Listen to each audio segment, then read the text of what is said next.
welcome to the show sports media legend Elle Duncan, the anchor of 6 p.m. SportsCenter, host of YouTube show and podcast The Elle Duncan Show, women's college basketball host for ESPN's College GameDay, and WNBA Countdown studio coverage host throughout the WNBA season with Chiney, Ogwumike, and Andraya Carter. Elle, welcome to the show. Yes, thank you for having me. I'm a big fan, so this is great. We're such a huge fan of yours. Yes. Like, anytime you are hosting something, it's so fun, it's so lively, it's so informative. I feel so safe in front of my television. So we're just so thrilled that you could join us. And I think we're just going to start off with, you've had pretty much as front row seat as anyone can have to the explosion in popularity of women's basketball. What has it been like? And was there a moment where you were like, oh, I think things are shifting here? Yeah, it's been really amazing. I just wrapped up my fourth season in the college space. I started WNBA last year. I think last year it was probably when me, Andraya, and Chiney got a really robust reaction to our in-studio coverage during the tournament. Like, the president of our company was like, President Obama asked about y'all. We were like, what? And you guys know, like, wow. Yeah. And we, social media is a nasty place, and you certainly can't go there for affirmation in any type of way. But we kept feeling like we were being set up because we're like, everybody's being so positive. Like, what is happening? That's called trauma, friends. But right, that's traumatic. Yeah. But I think it was just in line with the idea that our coverage would be so popular. I think mirrored the idea that it was, as we all know, last year was like revolutionary in terms of ratings and attention. And so I think, when we got the numbers after the national championship last year and there was a 19 in front of the million, we were like, wait, what? Right. It was crazy. And I'm actually glad that you guys bring that up too, because I just need to hop on a soapbox for a second. Please. Getting a lot of because social media has returned to its nasty form, a lot of whenever ESPN PR is talking about this year's ratings, and they keep comparing it to 2023. And there is a nice, faction of social media that's like, you're ignoring last year. You're ignoring Caitlin Clark. You're ignoring, but you guys, we knew last year was anomalous. 19 million for the national championship is bananas. 12 million for the Final Four is bananas. We had a feeling that it would probably not carry over to the next year, because the truth is that Caitlin Clark, Angel Reese, all of these girls are generational type of talents, and Caitlin Clark is like something that we have never seen before. So it stands to reason that as such, the ratings will be impacted when she is no longer in that space. The reason that we are comparing this year's numbers to 2023 is because before last year, 2023 was setting ratings marks because it was historic in nature. And so Caitlin's never going to get drafted again, and she's never going to play in the college space again. And so we have to compare the numbers to actually track and measure real growth from 2023, because that tells us, okay, this was not just a blip on the radar. It was a Caitlin Clark thing. It was last year's class. It's showing us that it is tracking, that these ratings continue to grow and improve. And so I hope that people don't feel deflated in any type of way that the numbers this year were not the numbers that they were last year. We all knew that wasn't going to happen, friends. We all knew that. Right. But we are still seeing huge, our tournament this year, as opposed to 2023, which is the year that we measure, is up 45%. And so to be able to witness the complete buy-in, to witness the talent that's on the court, because that's also the thing. You can get the attention, but it's up to the young women on the court to deliver on their promise of great television, and they've done that. Right. Totally. No, it's so true. I agree with everything you're saying. And one thing you mentioned, talking about the WNBA draft that just happened, I'd love to switch gears a little bit and talk about everything that happened on Monday. What, for you, was the most shocking thing that came out of this year's WNBA draft?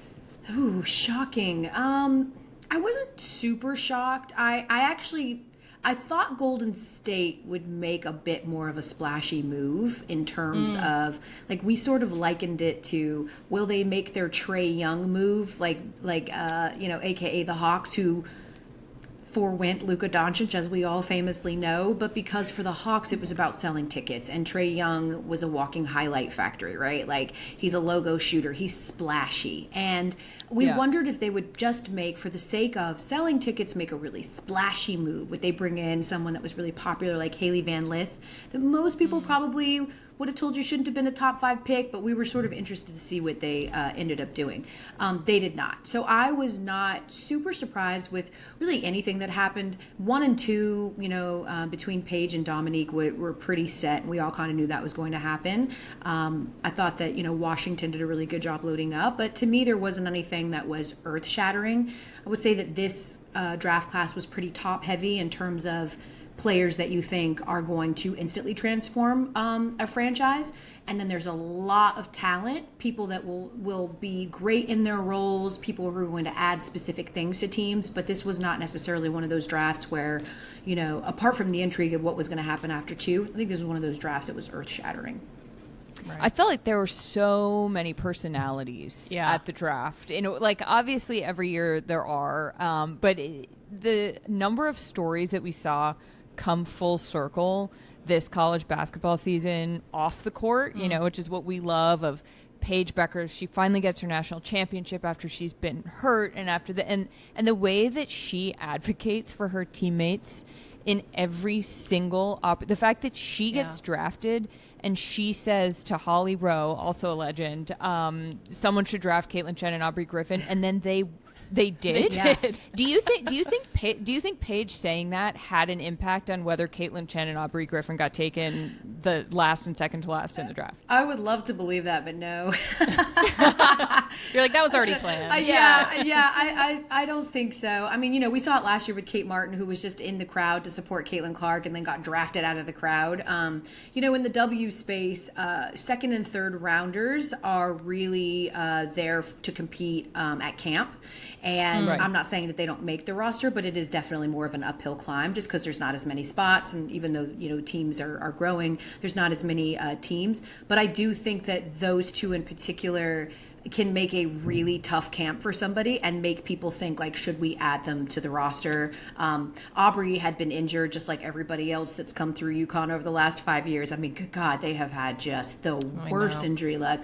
But she was so instrumental in so many ways. So we'll see. Like, Caitlin Chen had, I think, the best. I think, apart from Paige advocating, what got Caitlin Chen drafted was like what she did over the last 3 games of the tournament, because she just turned it on to another level. She comes from Princeton because she wants to compete for a national championship. She's a grad student, and she just went into another place. And I think people getting all of that attention, seeing that she can, bring the ball up, that she can drive, that she can dish. I think that was probably her best. Her best sort of advocation for herself to be drafted, but it never hurts when Paige Beckers is like, give him a shot. She played out of her mind. Oh, she played crazy. did. I do wish Paige was a hidden GM, though. I she's know, behind right? the scenes. She's working for the Pulling WNBA, just strings. across multiple teams. Yeah. Yeah, exactly. She could do it, honestly.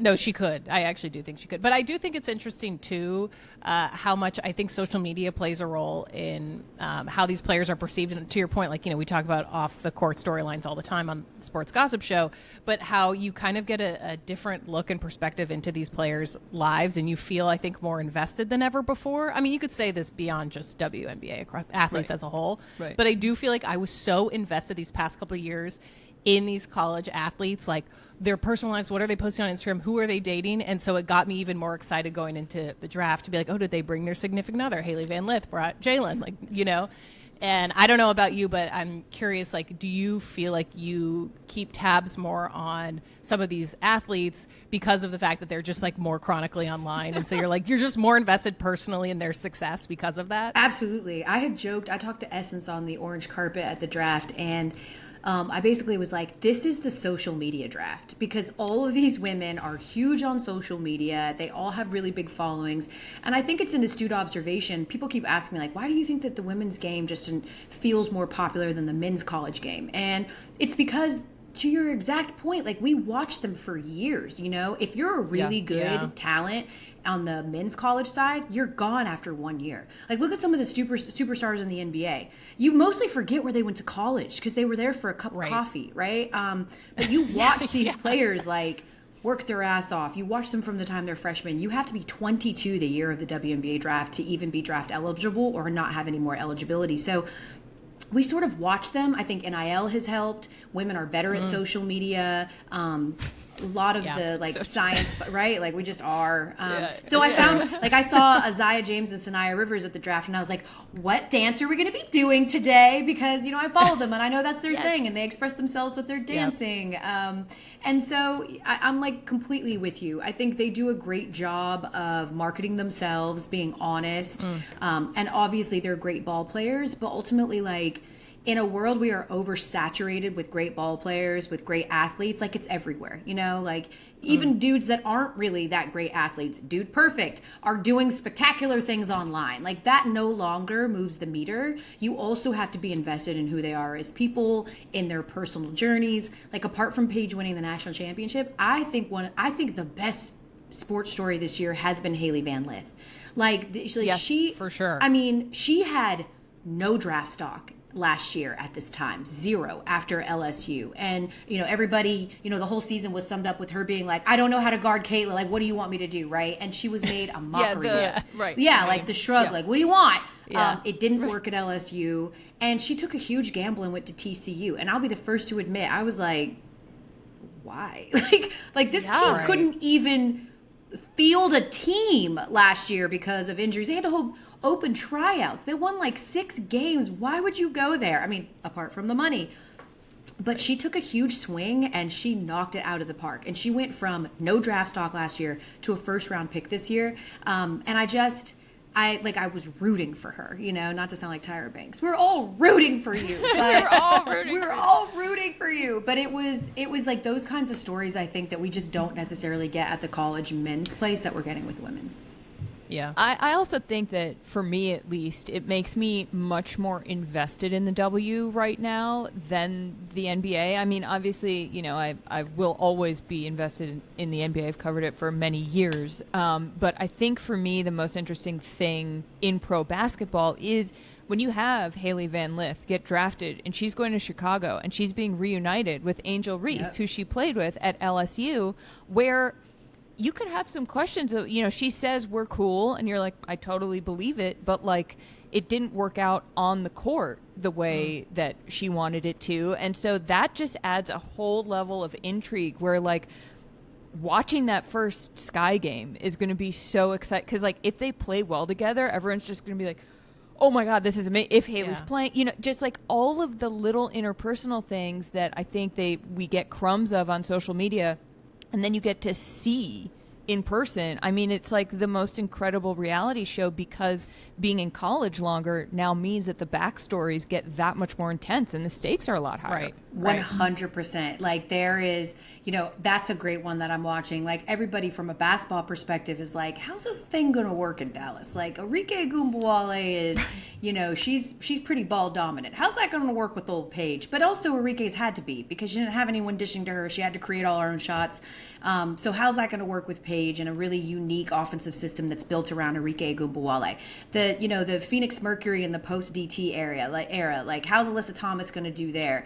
This is a really cool WNBA year too. Cameron Brink is coming back in LA. Like that's going to be fire. You've got, you know, a handful of like, I think incredible players going to Washington. We know they're in a rebuild mode. But like Georgia Amore to me is one of the most fantastic, fun, interesting, like score one for the littles. Like she is tiny, but she's got, I'm 5'3". Like I relate to Georgia Amore, even though she's got 3 inches on me, but she's another one of those like social media stars that is like great at the press conferences. And she's so fun to watch. You've got the Las Vegas Aces who feel like people aren't talking about them enough because they've got the best basketball player on the planet. They reload with Jewel Lloyd. Like there is so much. And on top of that, you guys, like 70% of the WNBA players, because of the impending CBA, are on 1-year deals. Like they are like, this could be, I keep calling this the smoke 'em if you got 'em year. It's like, we might see just a mass exodus and all of these like just monumental changes coming up after this season. And so this is going to be one of those seasons where it's like all in, because you don't know what any of these teams are going to look like next year. It's such a great point. So true. I feel like there's so much suspense and so many changes that could happen. Yeah, totally. How do you think, I'm curious, obviously Unrivaled is a new league. You know, Paige Beckers, I believe, signed a 3-year deal with Unrivaled. How do you think the introduction of Unrivaled is going to shake up professional women's basketball? Well, it's always a good thing to have competition, right? Like, I mean, listen, we're in the business.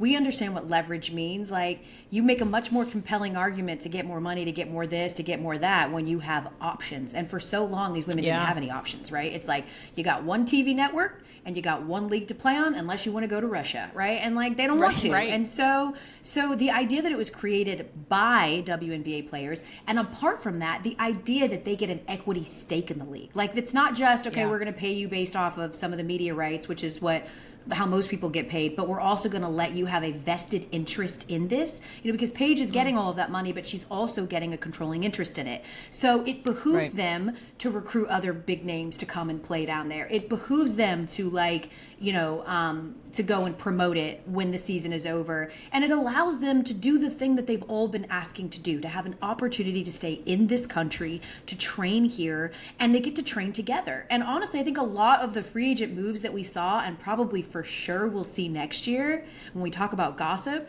came in Miami with teams playing together, or teams like being around each other and being like, you really should come to Seattle. I think that came into play, and all of the players admitted that they were using that as an opportunity to recruit. So I think that anytime you have a league that did great ratings where they are paying as much as they are. Now, I am hopeful that with the new CBA, that will no longer be the case, that Paige Beckers in 1 year is going to earn what she would earn in 4 years in the W. I am hopeful that number is going to increase significantly, but it's still such an amazing, idea to have options to go do other things. And that is ultimately what we want and what the players have always wanted.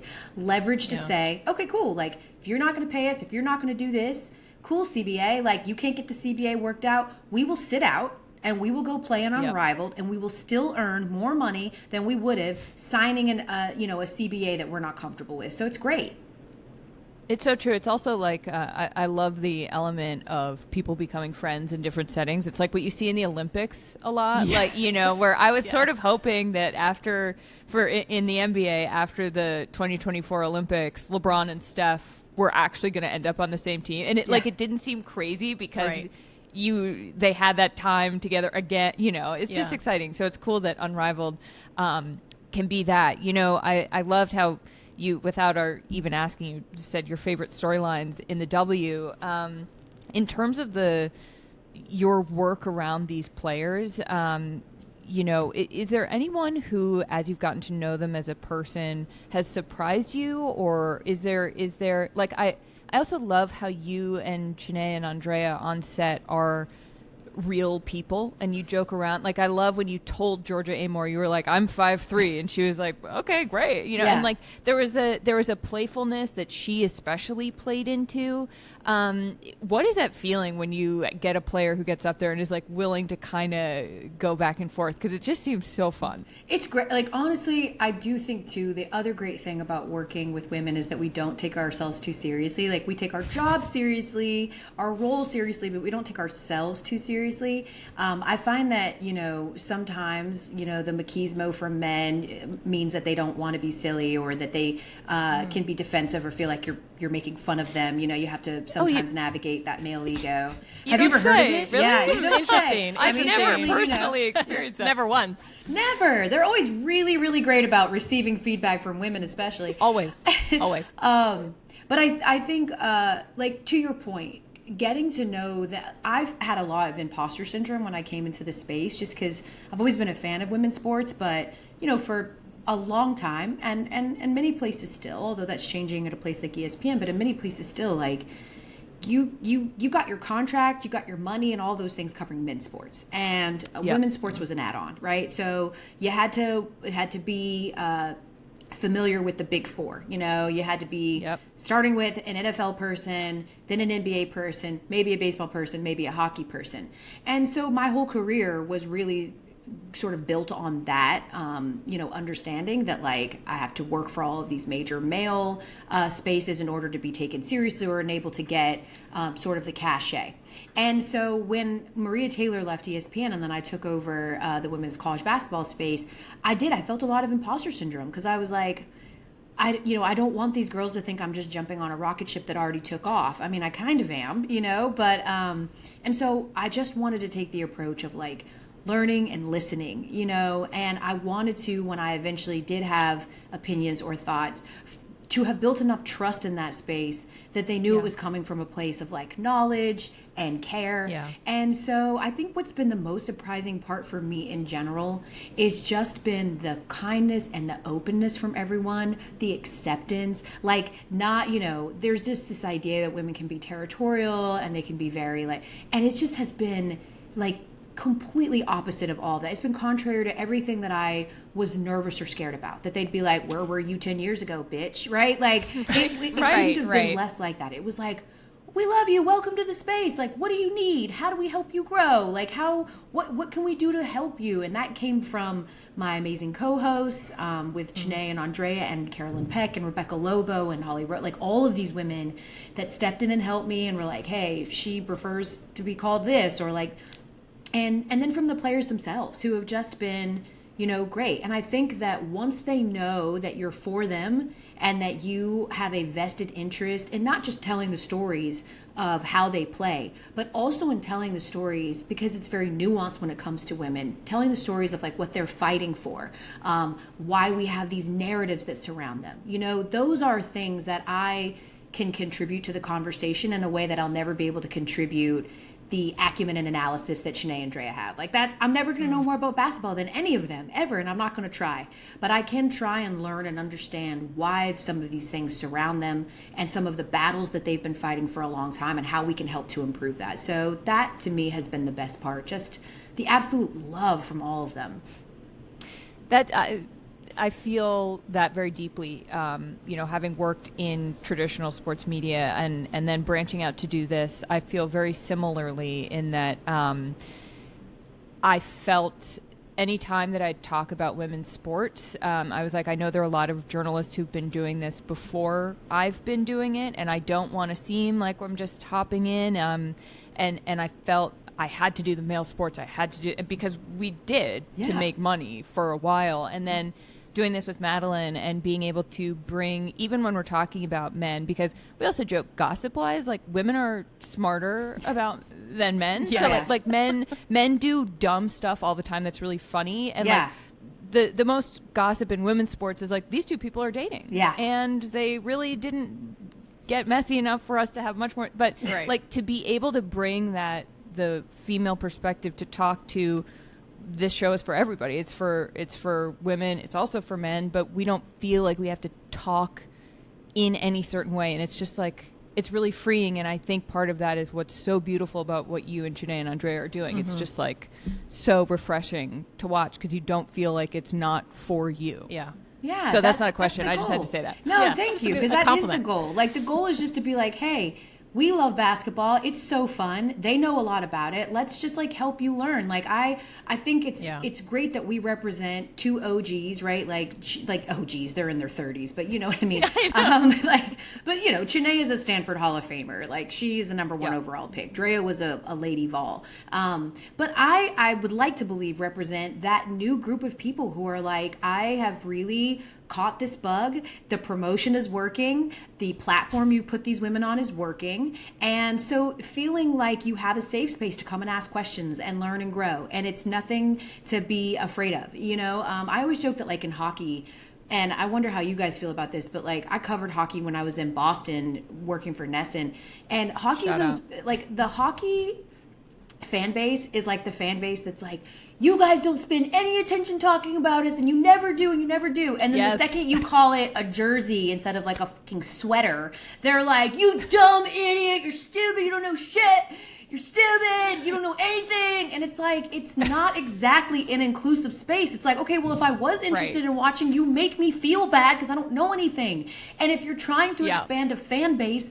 that includes people who don't have as much knowledge as the people who have been watching. So I hope that our group represents, and really the whole space represents, the idea that it's a big enough space that newbies are allowed to. You know, my advice would just be for the newbies to like sit down and shut the fuck up. Like, don't walk into someone's house the first time you get an invite, and put your feet on their couch. Like, sit down and shut up and learn a little bit before you just start, you know, offering unsolicited opinions. But apart from that, it really is a great space.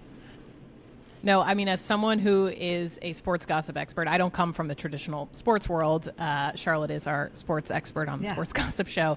But I do feel like when I'm watching your coverage, I feel comfortable and welcome in a way that it's like, I don't necessarily know all the players' stats, but I feel like you're not talking down to me. I feel like it's conversational in a way that is so much more accessible than, like, to your point, Charlotte, like a lot of other coverage. And, you know, other sports I think sometimes can be a little bit worse offenders than others. So just to toot your own horn a little bit. You guys really do a great job of making an inclusive space. I did start laughing when you said hockey, though, because Madeline runs our social channels, and every Tuesday before we record, she sits down, she's like, okay, at some point we have to talk about hockey, because all these hockey fans are like, you never talk about hockey, and there's actually a lot of drama. And then we go try to find the drama, and people are like, well, don't blow up their spot. And it's like, we're like, okay. They're like, okay. But it's interesting, hockey, though, there's a lot of like fan fiction around players. I don't know if you've seen any of this, but like online kind of like fan fiction of people wanting to date hockey players. And it's been interesting because like the hockey audience has kind of transformed into, it's almost like romance novels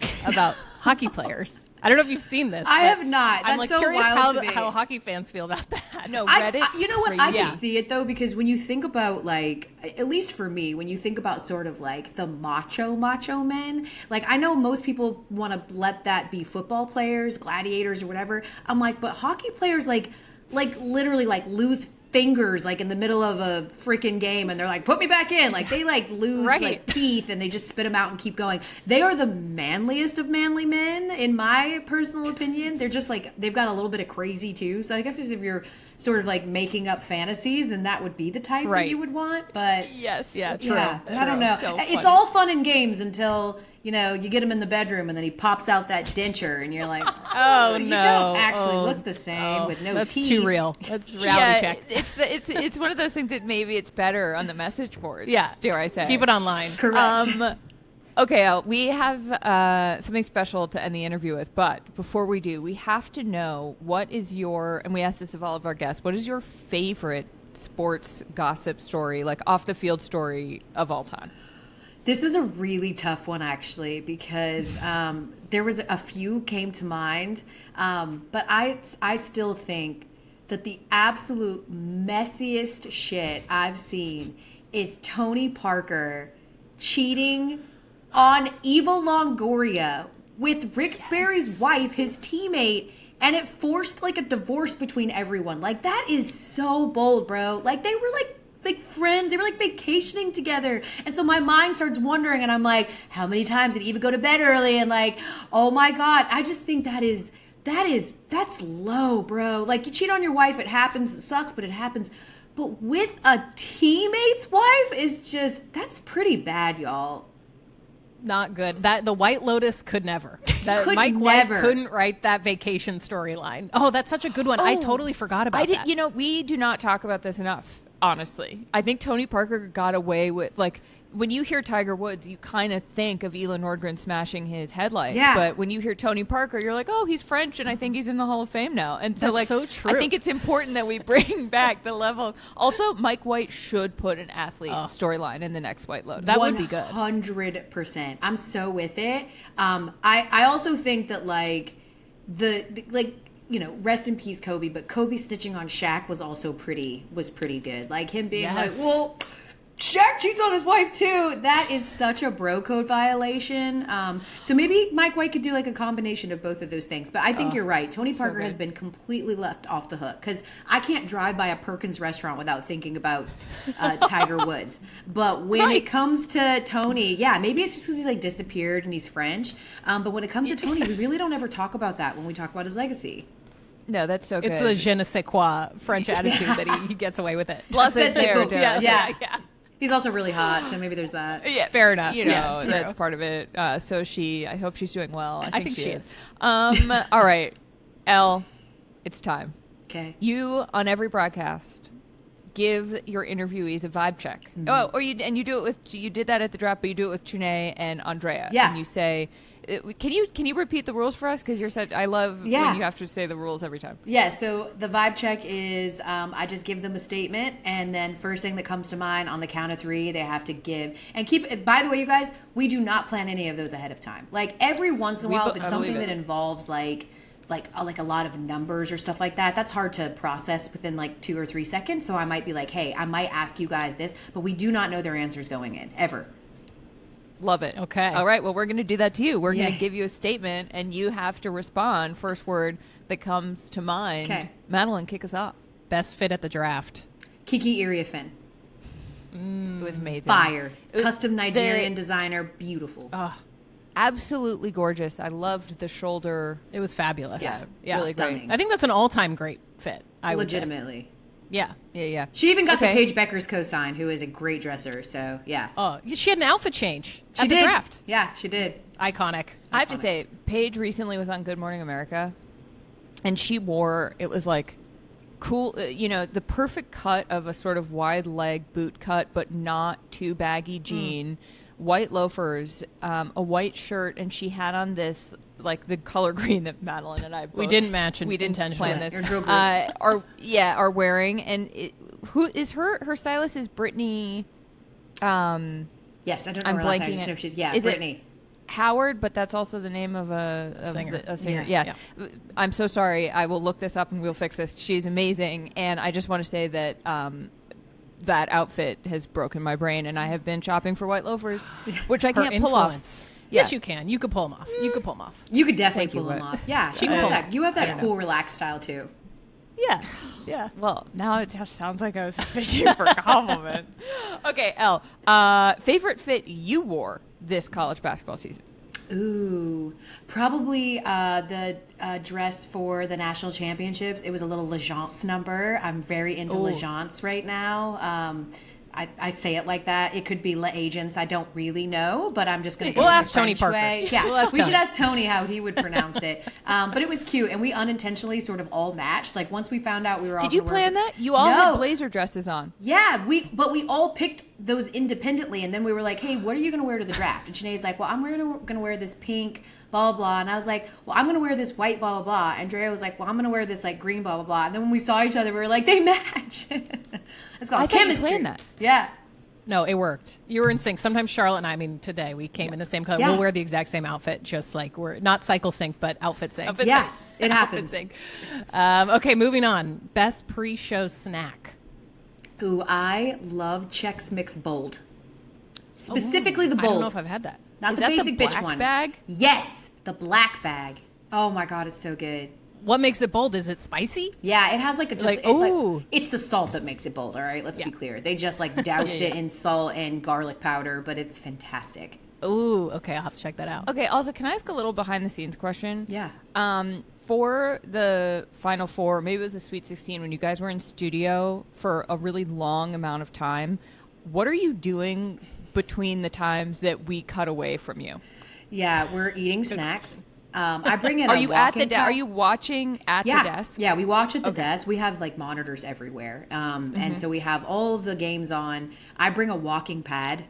So that we can walk. Like sometimes Drea will jump rope, Chiney's getting her social media content off, but we're always watching the games. Like legitimately, that's not fake. Like they are, if you come and try to talk to them when a game is on, they'll be like, can we wait till a commercial break? So we in general are just, especially that first weekend where we've got, 16 games on at the same time. That's really all we're doing is just watching, snacking. People are bringing us food and a lot of bathroom breaks because we drink a lot of water.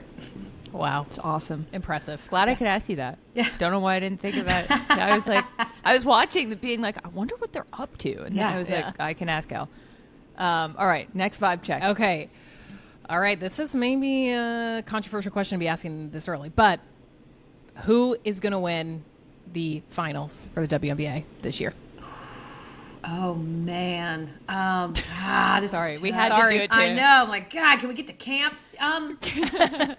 All right, I'll give you. So I think that the Liberty are well equipped to run it back. So are the Lynx, but I'm really interested to see how it works with Jewel Lloyd in Las Vegas. And I'll give you one that's like not really an underdog because of who's on the team, but I don't know that they're going to win the championship, but I think that Indiana loaded up like they did. You know, what they were missing in terms of veteran presence, they've made up for in the offseason. And then, of course, they still return that core that, you know, went to a playoff game ahead of schedule and had a playoff, run ahead of schedule. So I would say I could see them in the semis, you know. But yeah, I still think it's, you know, the Liberties to take just because they've almost completely reloaded apart from Sloop. Yeah. Okay. Final vibe check. This isn't really a real one, but I'm from Boston. Madeline's from Atlanta. You're from Atlanta. You worked in Boston. Which is the better city? Oh, come on. Like, sorry. Charlotte. Look, Elle. this is what she has to deal with. Yeah, it's Atlanta. Come on. Thank you. Come on. I know. Thank you. Thank you. It's not even close. Charlotte's always trying to hit me with Atlanta slander. Atlanta No. sports. Yes, you are. Wow. Anytime it's the Falcons come I up. I can't help it that the Patriots won. Oh, That's okay. not on me. All right. Well, listen, like let's be real, Madeline. Boston takes the cake for sports. Like that's not even an argument. It does. Yes. It just does. Unfortunately. I've worked in both. Like nobody holds you to the fire more than Boston sports fans. You got to really know your stuff, and they love it. They're Yes. passionate. Like as a sports person, Boston all the way. With everything else, I'm gonna go Atlanta. Yeah. Sorry, You know Charlotte. what? You can have it. It's like it's become the new entertainment capital of the world. Let's go. Exactly. I can't argue with that. No, you can't. I can't argue with that. Thank you so much, Elle. It is such a pleasure to course. talk to you, and we're probably going to ask you to come back. So Please. Yeah. I know you're busy, but we'll be in your phone. Now that I have popped the sports gossip cherry, I hope that I will be invited back as much as possible. You guys are the best. You're welcome anytime. Thank you so much. Thanks, y'all.